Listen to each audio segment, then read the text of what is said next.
بسم اللہ الرحمن الرحیم۔ السلام علیکم۔ آج 9 جولائی بروز اتوار ہم بات کریں گے دو اہم ایشوز کے حوالے سے۔ شہباز شریف کی جانب سے ایک بلنڈر کیا گیا، اور میں یہ سمجھتا ہوں کہ ایک ملک کے وزیر اعظم کو اس طرح سے جو پری میچیور چیزوں کے اوپر بات نہیں کرنی چاہیے، اور وہ ہمارے آرمی چیف کے حوالے سے بہت سینسٹیو معاملہ ہے جو سوشل میڈیا پر اس طرح وائرل نہیں ہوا، اور کسی نے اس کے اوپر اس کو نہیں دیکھا، لیکن اس پر سٹیٹمنٹ دے کے ایک تشویش کی لہر دوڑ گئی ہے اور تشویشناک سٹیٹمنٹ دی ہے۔ اور میں سمجھتا ہوں کہ وزیر اعظم لیول کے شخص کی اس طرح کی سٹیٹمنٹ نہیں ہونی چاہیے۔ دوسری جانب ایک بلنڈر ہوا، اور یہ بلنڈر ہے احسن اقبال سے۔ احسن اقبال نے رات سلیم صافی کے ایک پروگرام میں بیٹھ کر گفتگو کی ہے اور کہا ہے کہ چائنا نے کہا تھا اسٹیبلشمنٹ کو کہ پی ٹی آئی کو نہ لائیں، اور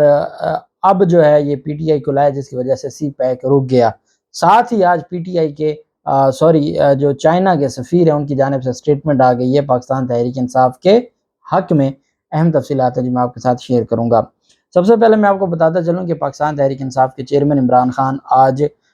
اسلام آباد پہنچے ہیں، اور وہ ڈی اے جی انویسٹیگیشن اسلام آباد کے دفتر میں مختلف مقدمات میں جو ان کے خلاف مقدمات ہیں اس میں شامل تفتیش ہوں گے، اور چونکہ ان کے خلاف 6 مقدمات تھے، جو ایک تو دہشت گردی کے مقدمات ہیں، دہشت گردی کے مقدمات کے علاوہ باقی بھی ان کے خلاف مقدمات ہیں، ایک بغاوت کا مقدمہ ہے، اسی طریقے سے کار سرکار میں مداخلت کے مقدمات ہیں، اور اس کے علاوہ جو مقدمہ تھا جو جج زیبا چودھری کیس کا، تو مختلف مقدمات ہیں جس میں عمران خان نے شامل تفتیش ہونا تھا۔ اس میں 3 دہشت گردی کے مقدمات ہیں اور باقی جو مقدمات ہیں، اور اب شاید ہو سکتا ہے کہ جو نئے مقدمات میں نامزد کرنے کی باتیں کی جا رہی ہیں اس میں بھی کوئی بات ہو سکتی ہے۔ بہرحال یہ ساری چیزوں کو مد نظر رکھتے ہوئے پاکستان تحریک انصاف کے چیئرمین عمران خان نے فیصلہ کیا کہ وہ آج جا کے شامل تفتیش ہو جائیں، تاکہ کل عدالتوں کی جانب سے، چونکہ اب عدالتیں معافی دینے کو تیار تو نہیں ہیں، اور وہ پورا بیٹھے ہیں، جیسے کل ہمایوں دلاور صاحب نے خواجہ عارف صاحب کی عدم پیشی کی بنیاد پر صرف 3 دنوں کے اندر توشہ خانہ کا جو کیس ہے اس کو خارج کر دیا، اور جو درخواست عمران خان کی اس کو خارج کر دی، اور توشہ خانہ کے کیس کو دوبارہ قابل سماعت قرار دے دیا۔ تو اس طرح کے جو فیصلے ہوتے ہیں، اس طرح کے جو عدالتی رویے ہوتے ہیں، پھر آپ کو بہت زیادہ ان چیزوں پر دھیان دینا پڑتا ہے، اور تب ہی جا کے چیزیں بہتر ہو سکتی ہیں۔ بہرحال پاکستان تحریک انصاف کے چیئرمین آج شامل تفتیش ہونے کے لیے پہنچ چکے ہیں۔ میرا خیال یہ ہے، ابھی تک اس کے اوپر خبر تو نہیں ہے، کہ عمران خان آج رات بنی گالہ میں گزاریں گے، کیونکہ انہوں نے کل دوبارہ اسلام آباد کی عدالتوں میں پیش ہونا ہے، تو شاید مشکل ہوگا کہ وہ رات کو واپس آئیں اور پھر صبح واپس سفر کریں۔ اس وجہ سے وہ آج رات بنی گالہ میں ہی قیام کریں گے، اور کل وہ اسلام آباد میں تمام مقدمات سے ہو کر پھر واپس اسلام آباد آئیں گے، تو اب لاہور آئیں گے۔ تو دیکھتے ہیں کہ یہ سارا معاملہ اور جو تفتیش کی تفصیلات ہوں گی، جو ان کی وکلا ٹیم ہے وہ سارے دوست ہیں ہمارے، تو وہ ہمیں جو بھی اس حوالے سے انفارمیشن دیں گے وہ آپ کے ساتھ ہم شیئر کریں گے انشاءاللہ۔ دوسری جانب چین سے اسٹیبلشمنٹ، اب میں آپ کو جو ہے وہ پہلے تو بتاتا ہوں کہ ان کی جانب سے سٹیٹمنٹ کیا آئی۔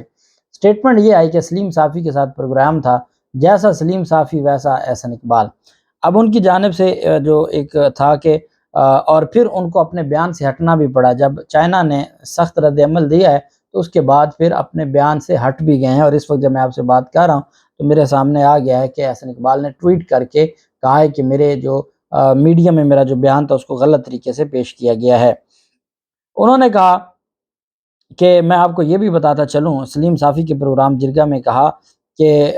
پاک چین اقتصادی راہداری سی پیک پر تبادلہ خیال کرتے ہوئے کہ میں آپ کو یہ بھی بتاتا چلوں کہ میرے ذاتی علم میں ہے، احسن اقبال سلیم صافی کو کہہ رہے ہیں کہ میرے ذاتی علم میں ہے کہ چین نے اپنے معمول کے سفارتی انداز میں اس وقت کی اسٹیبلشمنٹ کو یہ پیغام دینے کی کوشش کی تھی کہ آپ کوئی نیا تجربہ نہ کریں، کیونکہ پھر سی پیک پٹری سے اتر جائے گا۔ انہوں نے کہا، اور پھر انہیں چین کو کہا گیا کہ نہیں، جو بھی آگے آئے گا یقین رکھیں ہم انہیں درست رکھیں گے، اور وہ سی پیک کو جاری رکھے گا۔ مخلوط حکومت سے منسلک اراکین نے متعدد مواقع پر اس وقت کی پی ٹی آئی حکومت پر اربوں ڈالر کے سی پیک منصوبوں پر پیش رفت کو نقصان پہنچانے کا الزام لگایا۔ سلیم صافی نے اپنے دعوے کی تصدیق چاہی تو وزیر نے وضاحت کرتے ہوئے کہا کہ یہ میرے علم میں ہے کہ اپنے معمول کے محتاط انداز میں انہوں نے بتایا کہ کسی بھی قسم کی تبدیلی کا تجربہ پاکستان کے حق میں نہیں ہوگا۔ چائنا نے کس کو بتایا؟ اسٹیبلشمنٹ کو، اپنے معمول کے انداز میں محتاط انداز میں کہ کسی بھی قسم کی تبدیلی کا تجربہ پاکستان کے حق میں نہیں ہوگا اور اس کے ساتھ ساتھ سی پیک کو تباہ کر دے گا، لہٰذا آپ کو انتخابات میں مداخلت نہیں کرنی چاہیے، منصفانہ اور آزادانہ انتخابات ہونے دیں۔ یہ کون کہہ رہا ہے؟ یہ احسن اقبال کہہ رہا ہے، اور گفتگو کس کے درمیان ہوئی؟ چائنا کے ساتھ جو اسٹیبلشمنٹ کی۔ احسن اقبال نے پھر زور دے کر کہا کہ اس وقت ہر کوئی دیکھ سکتا تھا کہ اگر منصفانہ اور آزادانہ انتخابات ہوتے تو مسلم لیگ نون کی حکومت ایک بار پھر اقتدار میں آ جاتی۔ جب میزبان کی جانب سے مزید پوچھا گیا کہ چینی حکام کو پہلے سے کیسے معلوم تھا کہ پی ٹی آئی حکومت مبینہ طور پر سی پیک کی پیش رفت کو مزید خراب کر دے گی، تو وفاقی وزیر نے جواب دیا یہ اس بات سے متعلق نہیں ہے کہ پی ٹی آئی کیا کرے گی، یہ رکاوٹ کے بارے میں ہے۔ تو سلیم صافی نے کہا بھئی ان کو پہلے کیسے پتہ چل گیا کہ جی یہ ہوگا وہ ہوگا؟ تو انہوں نے کہا جی یہ نہیں، اس معاملے میں بات نہیں ہے، وہ کوئی اور بات ہے۔ بہرحال اب انہوں نے اپنا وضاحتی ٹویٹ جاری کر دیا ہے، یہ ساری بات کر کے سوشل میڈیا کے اوپر ایک پورا ایک ماحول بنا کے، اور اس کے بعد اور ان کو کیوں کرنا پڑا وہ میں آپ کو سٹیٹمنٹ بتا دیتا ہوں۔ پہلے میں آپ کو چینی جو سفیر ہیں ان کی سٹیٹمنٹ بتا دیتا ہوں۔ ایک سٹیٹمنٹ تھی ان کی نومبر 2022 کی، ایئر وائی نیوز پر انہوں نے ایک سٹیٹمنٹ دی تھی، اور ایئر وائی نیوز کے رپورٹر نے ان سے سوال کیا تھا، تو اس پر جو چائنی سفیر ہیں انہوں نے کہا کہ پاکستان تحریک انصاف کے دور میں بہت بہتر پیش رفت ہوئی تھی سی پیک میں، اور ہم نے کافی پروجیکٹس ایسے تھے جس کے اوپر ہم نے بڑے کم وقت میں تھوڑے عرصے میں ہم نے اس کے اوپر اس کو مکمل کیا، اور پاکستان تحریک انصاف کی حکومت کی جانب سے بہت زیادہ ہمیں سپورٹ کیا گیا تھا، اور ہم یہ سمجھتے ہیں کہ سی پیک اگر کسی دور میں بہت بہتر طریقے سے ترقی کی ہے تو وہ پاکستان تحریک انصاف کا تھا۔ اب یہ ندیم اشرف کے ساتھ ان کا ایک انٹرویو ہو گیا، ندیم بٹ کے ساتھ۔ اب دوسری جانب جو دوبارہ سے جب یہ کل بات کی احسن اقبال کی، تو آج سٹیٹمنٹ آئی، اور یہ بھی میڈیا سٹیٹمنٹ دی چائنی سفیر نے، ان کی جانب سے کہا گیا کہ جو پاکستان تحریک انصاف کے دور میں کہا جا رہا ہے کہ کوئی رکاوٹیں بن گئی تھیں، وہ رکاوٹیں پاکستان تحریک انصاف کی حکومت کی وجہ سے نہیں تھیں، اس میں کرونا وبا کی وجہ سے، چونکہ چائنا نے بہت زیادہ سفر کیا ہے، ایک سب سے بڑی وجہ آپ کی کرونا تھی، جس کی وجہ سے کچھ پروجیکٹس رکے تھے، اس میں پاکستان تحریک انصاف کی حکومت کا کوئی لینا دینا نہیں تھا، اور دوسرا سیکیورٹی کے مسائل تھے، جو سیکیورٹی ہمیں مہیا کرنی تھی، جو ڈائریکٹ ہمیں سیکیورٹی ادارے مہیا کر رہے تھے، اس میں جو پرابلمز تھے اس کی وجہ سے چند ایک پروجیکٹس پر معاملات خراب ہوئے، لیکن اس میں ہم یہ نہیں کہہ سکتے کہ پاکستان تحریک انصاف کی حکومت کی جانب سے کوئی ایسا کیا گیا۔ تو اب جب یہ سٹیٹمنٹ چائنا کی جانب سے آ گئی تو پھر پاکستان کے وفاقی وزیر کو کہنا پڑا، ان کی جانب سے وضاحتی بیان دیا گیا کہ ایک ٹی وی انٹرویو میں چین کے بارے میں میرا بیان سیاق و سباق سے ہٹ کر پیش کیا گیا، جس کی وضاحت کی ضرورت ہے۔ چین دوسرے ممالک کے اندرونی معاملات میں عدم مداخلت کی پالیسی پر قائم ہے۔ کل کہتے ہیں کہ چین کہتا تھا کہ آپ پی ٹی آئی کی حکومت نہ بننے دیں، اور اس سے تبدیلی جو ہے وہ ہمارے اس پروجیکٹس کے حوالے سے بہتر نہیں ہوگی۔ آج کہتے ہیں وضاحتی بیان میں کہ میرا بیان سیاق و سباق سے ہٹ کر پیش کیا گیا، جس کی وضاحت کی ضرورت ہے۔ چین دوسرے ممالک کے اندرونی معاملات میں عدم مداخلت کی پالیسی پر قائم ہے۔ انہوں نے کہا کہ عام انتخابات کے ساتھ تجربہ نہ کرنے کا مشورہ سی پیک منصوبوں پر کام کرنے والے کچھ سینئر کاروباری افراد کی نجی طور پر ظاہر کی گئی رائے تھی۔ اب وہ چائنا کی نہیں تھی، سی پیک پر کام کرنے والے کچھ تاجر لوگ تھے، جو بزنس مین تھے، ان کی ذاتی رائے تھی۔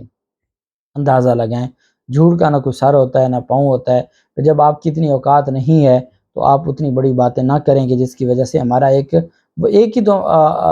چائنا ہی ہے جو اس وقت ہمارے ساتھ کھڑا ہے، باقی تو ہم نے اپنی جو فورن پالیسی ہے اس کا بیڑا غرق کر چکے ہیں۔ تو اس کے ساتھ بھی اگر ہم نے معاملات اس طرح سے رکھنے ہیں اور اپنی پوائنٹ سکورنگ کے لیے اور عمران خان کو نیچا دکھانے کے لیے اگر اس طرح کی چیزیں چلانی ہے، تو میں یہ سمجھتا ہوں کہ یہ ریاست کا نقصان ہوگا۔ اب دوسری جانب آپ وزیر اعظم کی سٹیٹمنٹ کو دیکھ لیں۔ وزیر اعظم کہتے ہیں کہ آرمی چیف کے حوالے سے، آرمی چیف پر کوئی قاتلانہ حملہ سے متعلق سوشل میڈیا پہ کمپین جاری ہے، جس کی مذمت کرتے ہیں، اور جو لوگ ذمہ داران ہیں ان کے خلاف کارروائی کی جائے گی۔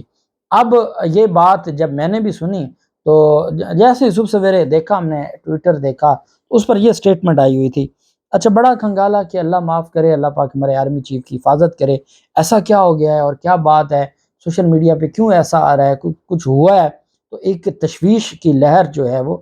دوڑ گئی اور پریشانی کی کیفیت بن گئی کہ کیا ہو گیا، کیوں ایسی بات کی جا رہی ہے۔ پھر اگر تو مریم اورنگزیب کی جانب سے یا رانا ثناءاللہ کی جانب سے کوئی اسٹیٹمنٹ آتی تو اس کو سیریس نہ لیتے، بھی چلیں یہ ملک کا وزیر اعظم جو ہے تو یہ کیا بات کر دی۔ اس کے بعد وہ اسٹیٹمنٹ کیا ہے، اس اسٹیٹمنٹ میں جہاں آرمی چیف کے حوالے سے یہ کہا گیا کہ سوشل میڈیا پر ایک مہم چلائی جا رہی ہے آرمی چیف پر قاتلانہ حملے سے متعلق، اس کی مذمت کرتے ہیں اور اس میں جو ذمہ داران ہیں، کہتے ہیں میں نے اداروں کو کہہ دیا جو ذمہ داران ہیں اندرون ملک اور بیرون ملک ان کے خلاف کارروائی کی جائے اور کسی صورت ان کو معافی نہ دی جائے۔ وزیر اعظم نے کہا کہ 9 مئی کے یوم سیاہ کے لیے بھی ایسی ذہن سازی کی گئی تھی، لہٰذا 9 مئی کے منصوبہ ساز، سہولت کار اور ہینڈلرز کو 2 ٹوک پیغام ہے کہ پاکستان اور اس کے اداروں کے خلاف ہر سازش کچل دیں گے۔ انہوں نے کہا کہ آرمی چیف اور فوج کے خلاف گھٹیا، مذموم اور شرانگیز میڈیا مہم شیطانی ذہن کی منصوبہ بندی کا نتیجہ ہے۔ سیاسی ذہن اور عناصر ملک میں سیاسی اور معاشی استحکام کے لیے پھر سے سرگرم عمل ہیں۔ وزیر اعظم نے متعلقہ اداروں کو میڈیا مہم چلانے والوں کے خلاف کارروائی کا حکم دے دیا۔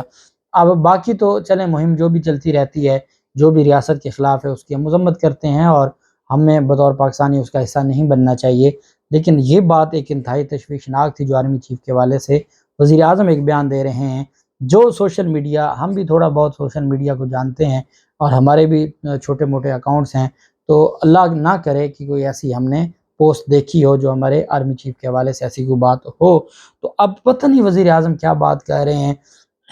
ابھی میں نے ایک سینئر صحافی کو دیکھا، ندیم ملک جو صحافی ہیں، انہوں نے اسی طرح کا ٹویٹ کیا ہوا تھا، تو انہوں نے کہا بھی ہمیں بھی تو بتا دیں کہ کس نے ٹویٹ کیا، کون سا ٹویٹ ہے جس کے اوپر وزیر اعظم سے لے کے خاص جو صحافی ہیں وہ سارے کے سارے یہ بات کہہ رہے ہیں، تو ہمیں بھی تو بتا دیں۔ تو ایسا کچھ نہیں تھا، اور میں سمجھتا ہوں کہ ایسی سٹیٹمنٹس جو ہیں ان کے حوالے سے بہت زیادہ کیئر کی ضرورت ہے، بہت زیادہ احتیاط کی ضرورت ہے۔ اللہ پاک پاکستان کا حامی و ناصر ہو۔ بہت شکریہ۔ اللہ حافظ۔ پاکستان زندہ باد۔